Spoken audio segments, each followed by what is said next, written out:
Hi guys, আপোনালোকৰ খবৰ কেনেকুৱা? নিশ্চয় ভাল, মোৰো খবৰ ভালে দিয়কচোন। আৰু গাইছ, কালি হাজাৰী ৰং লৈ গৈছিলোঁ, মজা পাই গৈছোঁ। ইফালে ৰঙে জানাই হাতৰ, আৰু ইফালে বায়ু দেখি দিলাক মানে তাই ৰং দিছে, আৰু তাহাঁতে আহিছোঁ মই, আৰু ইফালে মানে চাহ কৰিব দিছে তাই, আৰু নতুন থাকি মানে আপোনালোকক দেখি আছোঁ মানে কি কৰোঁ হাতে।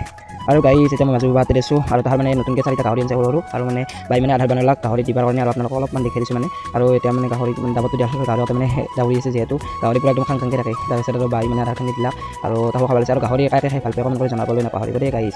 আৰু এতিয়া মানে তাক খাব লৈছে।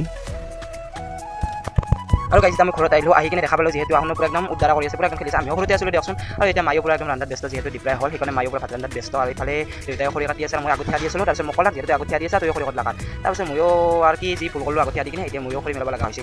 তাৰপিছত ময়ো কোঠাৰ হাতত লৈ মানে এঘাৰ মাৰি দিছোঁ, আৰু এনে আৰু ভালকৈ নাজানো খৰি মেলাব গাইছ। তাৰপিছত মানে সবে শিলতো বস্তু যায়। তাৰপিছত মানে এতিয়া দিপ্ৰাৰ মানে ভাতে হ'ল যিহেতু, আৰু ময়ো দিপ্ৰা ভাত আগত লৈছোঁ, লৈ কিনে মানে খাব লৈছোঁ। আৰু আপোনালোকে মানে ভিডিঅ'টো চাই যদি ভাল লাগিছে লাইক কৰি দিব, আৰু চেনেলটো ছাবস্ক্ৰাইব কৰি দিব, পেজত পেজটো ফ'ল' কৰি দিব, আৰু কমেণ্ট এটা কৰি দিব মনত।